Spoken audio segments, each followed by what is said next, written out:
This is the Little Moments Count radio podcast, created in partnership with community radio stations throughout Minnesota. Each episode, you'll hear interviews with early childhood experts on how to support the important brain development that takes place in the first 1,000 days of life, just through little moments every day. Learn more at littlemomentscount.org/podcast. It's a good day to be Indigenous. Get up, stand up. They are going to become more brutal. Couldn't cut, hitting cut again. Because all the hippies were trying to be Indians anyway. They're going to become more repressive because it's a matter of dollars and their illusionary concepts of power. Hey, Victor. We must live in balance with the earth. And also with recent happenings at Wounded Knee. I am awake. Welcome to Native Roots Radio presents I'm Awake, and I'm your host, Wakanja Hade. Hey, we discuss local, national, Native news and events, and as you know, Haley, Native issues are human issues, and human issues are Native issues. You are right, Dega. This portion of the show is presented in partnership with Little Moments Count. Little Moments Count is a statewide collaborative focused on helping parents and caregivers learn about the importance of brain development in the first 3 years of life. Well, you know, that's a coincidence. We have Barb on, and Barb's one of our all-time great guests here, and I just want to introduce Barb Fabre. Is the CEO of Indigenous Visioning and All Nations Rise. She's an enrolled member of White Earth Ojibwe Nation, and Barb has been a lifelong child advocate, and we always have fun and learn so much when Barb comes on. Welcome, as always, to Native Roots Radio presents I'm Awake. Bonjour. Happy to be here, as always. You know, we always talk about like really interesting things about our relatives out there, and it's really cool how you work with kids, children, parents. You know, we have a lot of fun, and we want to talk a little bit tonight about tribal blueprint, and I would really love to hear what tribal blueprint is. Sure. So it's been a long process and project between the Bipartisan Policy Center and Indigenous Visioning. And we've been talking about childcare for years. The Bipartisan Policy Center is out of Washington, D.C., and Linda Smith's been on here with me before. And she and I, and Rob Grunwald also helped us. But it's the Invisible Children, Invisible Families, a blueprint for supporting the childcare needs of American Indian and Alaska Native families, is a result of several years spent examining the childcare and early learning needs of our tribal communities, researching and understanding to which extent current level funding that goes out to tribes is definitely not enough. And the more we looked, the more we found. Yeah, can you talk a little bit about what you found in the insights with this 2 years of research? Sure. The three takeaways and recommendations is strengthening communication and collaboration between states, governments, and tribal governments. It's very hodgepodgey, and not every state, not every tribe does it. So in order to really work together for the families sharing the same space of tribes and states, you know, we want to recommend that happens everywhere in every state. The other one is new approaches for tribes to serve members off reservation in the urban areas. We have a lot of families in the urban areas, and this is members, descendants, and they are not receiving the services the tribe offers on their homeland. Thirdly, reforming federal funding to address the tribal needs and using data-driven methods. There is no formula for it. It's just a percentage, and it's not based on anything And because many tribes may not have, data systems where they can tell how many, members and descendants they have and can serve, it's really a guessing game by every tribe that receives that funding. And I'll back up a little bit. The Child Care Development Block Grant is what states receive and tribes receive to create child care systems. Yeah, and you hit it on the nose too. I think when people are enrolled members and their family is descendants, a lot of times they don't get counted. And I know one of the most interesting things I've learned over the years of doing this show is how big the urban community is, Barb. It's huge. There's in the report, we were able and fortunate enough to find some data that showed, I want to say there was like 800,000 just in the urban Minnesota setting, and that's membership and descendants that self-identify as Native American. That's a lot of people, and there are no tribal childcare programs, very few. There's I think they counted over 4,000 children from birth to 3. And there's maybe 2 programs in the metro that are urban, are Native. And then there's not Tribal Head Start. Good news, Tribal McVie, which is a tribal home visiting, that just recently was able to go through a Minneapolis agency to receive that. But we get a lot of kids there, and they need services. Yeah, and I got to let our audience know too when it comes to this colonized blood quantum. When I was teaching, I had Native kids that were full blood Native, but from different tribes. So that's a challenge too. What other challenges have you run into? Well,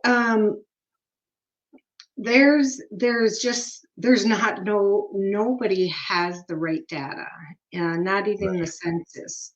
And you know how the census is in Indian country, it's kind of hit and miss, and but there's just so many families that are not receiving services, and that's what we wanted to highlight in this, and especially in the urban communities across the states. And if we want our children to be in high quality, culturally relevant, where the childcare provider is from looks like them, talks like them, that's huge. That means a lot to children and families. Exactly. Hey, we're here with Barb Fabre, and we're talking about the tribal blueprint research, which is really opening up some eyes, I imagine, through this research. And we're talking a little bit about that. There's some recommendations. What are some of the recommendations that came out of this? Well, we definitely want to have more states to have annual tribal consultations, and it's a two-way street. We also encourage tribes to reach out to their states if it's not happening, because by talking and working together, they can help identify the needs and come up with solutions to serve our families in the urban setting. There's a lot that can happen when tribes and states meet. And like I said, there's some that do it very well, and there's many that don't do it at all. And that's such a disservice to families, both on the reservation and in the rural or in the metro areas. So, and we found that the data, it doesn't represent our people, both on the reservation and in the urban setting. So we need to get a handle on that so that we can have our fair funding. Yeah, absolutely. Hey, Barb, hold on for another segment. This is always really interesting talking to you about this, and especially with this tribal blueprint research and what it's telling us. thank you for being on, and we're going to grab you on another segment here. This is Native Roots Radio Presents I'm Awake, and we'll be right back after this short break. This portion of the show is presented in partnership with Little Moments Count. We're excited to have this partnership on Native Roots Radio and get to host great guests here and have conversations around early childhood development, because we know that our next generations are so important to our community. You can learn more at littlemomentscount.org. Hey, thanks, Haley. And we're here with Barb Fabre, and she's the CEO of Indigenous Visioning and All Nations Rise. And we're talking about the Tribal Blueprint Project. And I think I accidentally called it the Tribal Blueprint Research, but it's a project. And we're kind of talking a little bit about the recommendations that are coming up. And right now, I'd like to find out a little bit about communication and collaboration, and if there's some cool examples you can give our listening audience about that. Sure. So one of the biggest things that we just talked about was the data. So as you know, many tribes don't have a data system. Well, we feel that there's, the federal government should allow additional funding in whatever avenue they choose so that tribes can support and maintain their own data systems. And unless we can tell our story through data, we really are a silent and invisible population. And so, BIA, for example, I believe they only count the tribal members, but that doesn't, count the descendants, the second, third, fourth, fifth generation. I'm with you, Robert. The blood quantum needs to go. It's hurting our people and our tribes in the future. Definitely colonized thinking, and I know there's some nations that have changed that, and but again, data. You don't want to sink a tribe with having too many members, but you also want to do it in a good way and be open to our relatives. So this is part of a big conversation that we have here sometimes, but it fits right in here with the blueprint. We need to reach out to our relatives and help them and support them. What else do you think about the strategies? I mean, how do we advocate and for recognizing and supporting the needs of these young ones that are beyond the reservation boundaries, like we're talking about? Right. If we had, I don't even know if tribes have that data of members living off the reservation, whether it's members or descendants. I don't think anybody has that. And if federal funding is based on the number of members, and I say that loosely, then we're not counting all of our members and descendants. We're doing a disservice to our tribes by not providing that. So, it's all in the data. The other thing is that we went to Montana and we visited many tribes, and we found even here in Minnesota, I hear it all the time. We find parents, because there's such a lack of childcare, they're driving an hour, on winter roads just to get to childcare. And, one of the parents that we interviewed out there, he said, he overcame a lot just to get where he was. He was enrolled in their tribal college, and, he had a life of challenges, and he got to college, and his biggest challenge was finding childcare, and he felt that shouldn't even be an issue for him, and it really shouldn't. It really shouldn't.